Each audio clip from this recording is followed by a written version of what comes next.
देखिए, मैं तो रामदेव बाबा को बरसों से ठग मानता आया हूँ। रामदेव में नटवर लाल की आत्मा का प्रवेश हो चुका है। ये सिर्फ मिडिल पास है। इसका असली नाम है रामकृष्ण यादव। ये हरियाणा के महेंद्रगढ़ का रहने वाला है, सिर्फ 7वां पास आदमी। तो मैं तो इनसे यही पूछता हूँ बाबा रामदेव से कि आयुर्वेद में हर चीज का इलाज है, तो कायरता का इलाज क्यों नहीं? दूर से ही आप खाकी वर्दी देखते हैं तो आप औरतों का सलवार पहन के भागते हैं। पहली बात तो कोई भी शरीफ आदमी बीजेपी से रिलेटेड हो ही नहीं सकता। पहली बात कि रामदेव के चक्कर में नहीं पड़े, नहीं तो नीम हकीम खतरे जान हो जाएगा। नमस्कार, स्वागत है आपका। और आज हम हैं पूर्व आईपीएस अमिताभ कुमार दास के पास। सुनने में आ रहा है कि रामदेव बाबा पे अब सुप्रीम कोर्ट बैठ गई है। सुप्रीम कोर्ट रामदेव बाबा के पीछे लग गई है और बहुत एलिगेशंस लग रहे हैं। क्या कहिएगा, क्या है इसमें, पूरा मामला क्या है? देखिए, मैं तो रामदेव बाबा को बरसों से ठग मानता आया हूँ और मैंने बराबर कहा कि रामदेव में नटवर लाल की आत्मा का प्रवेश हो चुका है। और अब जो मैं बात कह रहा था उसी पर एक तरह से सुप्रीम कोर्ट ने मोहर लगा दी है। अभी 3-4 दिनों पहले सुप्रीम कोर्ट ने अवमानना का नोटिस जारी किया है, कंटेम्प्ट का नोटिस जारी किया है। पतंजलि आयुर्वेद के जो 2 स्तंभ जिनको आप कह सकती हैं, बाबा रामदेव और आचार्य बालकृष्ण, और इन दोनों को अवमानना नोटिस भेजकर पूछा गया है कि आप पर क्यों ना कंटेम्प्ट का मामला चलाया जाए, क्योंकि सुप्रीम कोर्ट ने इन लोग को 2-3 महीने पहले ही चेतावनी दी थी कि पतंजलि आयुर्वेद द्वारा कोई भी भ्रामक विज्ञापन नहीं छपवाया जाए, लोगों को गुमराह करने वाला विज्ञापन। लेकिन इन लोगों ने इसके बावजूद इस तरह के विज्ञापन छपवाए हैं।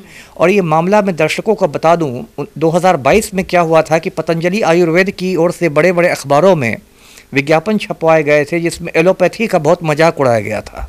एलोपैथी जो एक बहुत बड़ी कोविड के टाइम भी बहुत बड़ी चिकित्सा पद्धति है एलोपैथी, और उसका बहुत मजाक उड़ाया गया था। एलोपैथी को एक तरह से कहा गया था कि बिल्कुल बकवास चीज़ है, इस तरह से।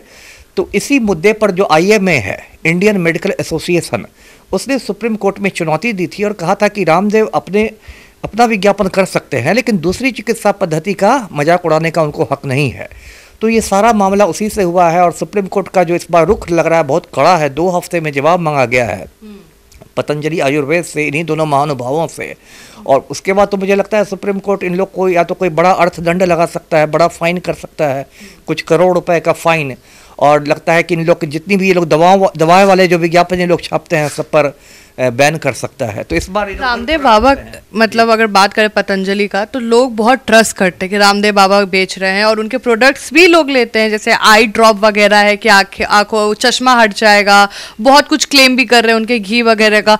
तो वो परिवार कैसे सचेत होगा कि ये जो रामदेव बाबा का जो प्रोडक्ट है वो गलत इंफॉर्मेशन दे रहा है?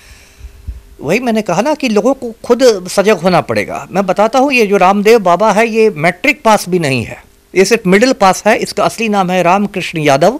ये हरियाणा के महेंद्रगढ़ का रहने वाला है, सिर्फ 7वां पास आदमी है। और बचपन से हम लोग कहावत सुनते आए हैं, नीम हकीम खतरे जान।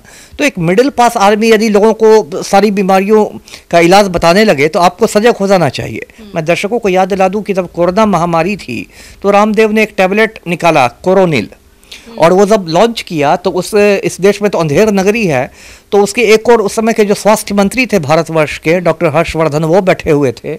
एक तरफ गडकरी जो हैं केंद्रीय मंत्री, वो बैठे हुए थे। और रामदेव ने दिन दहाड़े झूठ बोल दिया कि इसको विश्व स्वास्थ्य संगठन से भी, WHO से भी मान्यता मिली हुई है, कोरोनिल टैबलेट को अप्रूव्ड है।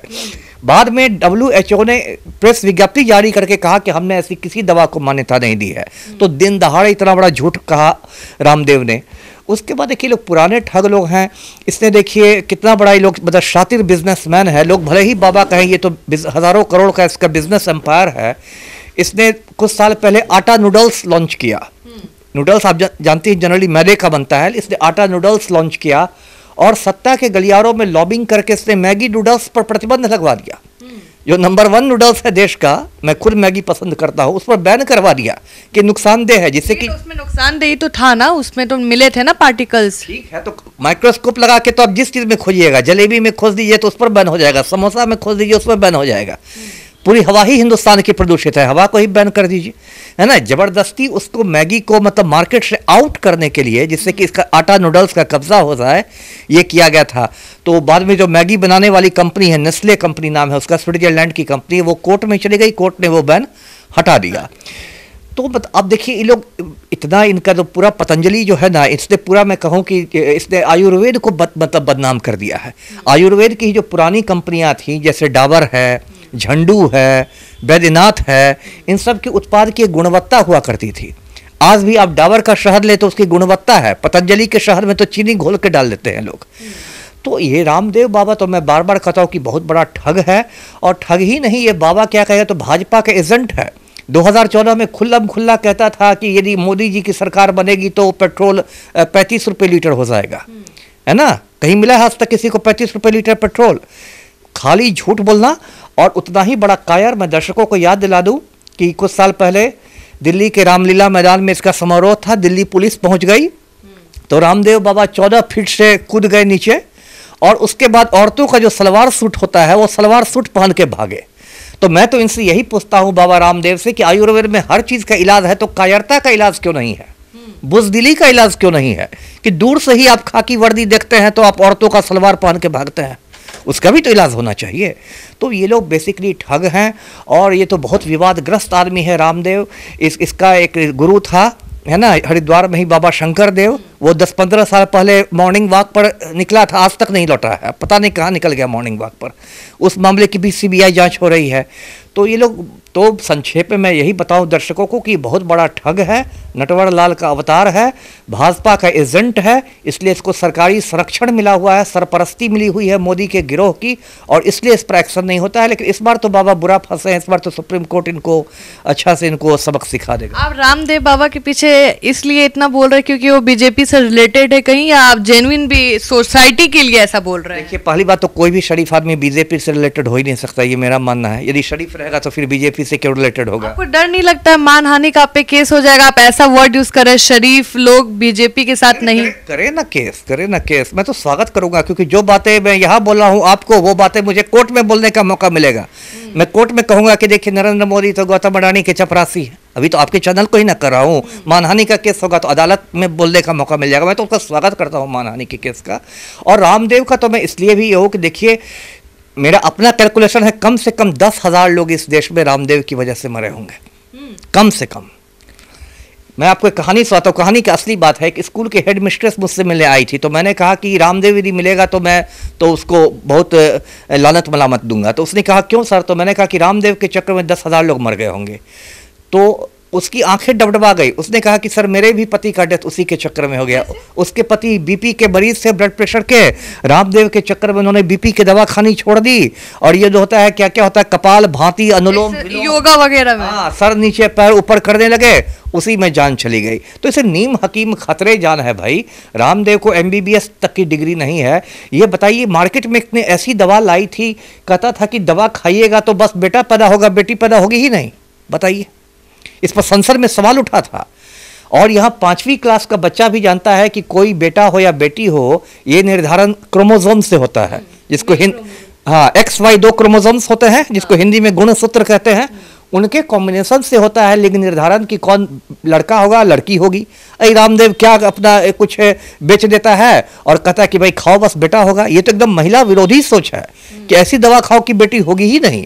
रामदेव को क्या महिला ने नहीं पैदा किया था?